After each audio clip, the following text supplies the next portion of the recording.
यूं तो महाभारत के बारे में सारी दुनिया जानती ही है। ये केवल युद्ध ही नहीं था बल्कि एक संपूर्ण कहानी थी जिसमें कई तरह के रहस्यों ने जन्म लिया और सभी को आश्चर्यचकित भी किया। हम जब भी महाभारत को पढ़ते हैं, हमें कहीं न कहीं ये आभास जरूर होता है कि इस घटना के पीछे जरूर कोई न कोई कारण रहा होगा और उसे जानने की हमारी इच्छा भी होने लगती है।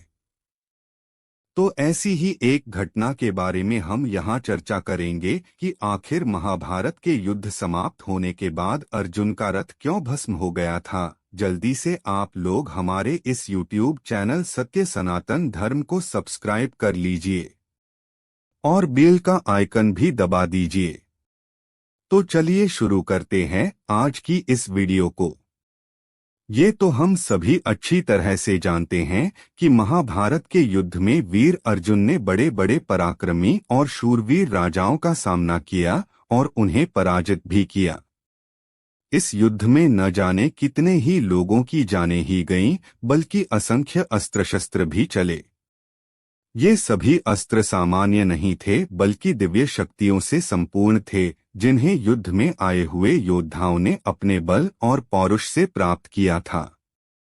स्वयं अर्जुन ने भी इस युद्ध के लिए दिव्य अस्त्रों की प्राप्ति हेतु स्वर्ग जाना उचित समझा और कृष्ण की आज्ञा मानकर सभी प्रमुख देवताओं की स्तुति कर उनसे दिव्य अस्त्र प्राप्त किए थे। इसके अलावा युद्ध के प्रारंभ में ही अर्जुन के रथ पर कृष्ण की कृपा के अनुसार श्री हनुमान विराजमान हुए, जिन्होंने अर्जुन के रथ की युद्ध में पूर्ण रक्षा की।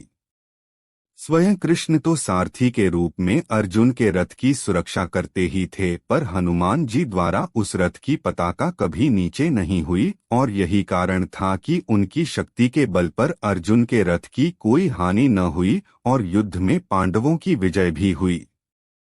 युद्ध समाप्ति के बाद जब अर्जुन ने कृष्ण को प्रणाम किया तो उन्होंने उस रथ से सबसे पहले अर्जुन को उतरने को कहा और स्वयं बाद में उतरे और थोड़े समय के उपरांत ही रथ अचानक भस्म हो गया और वहां कुछ भी शेष न रहा।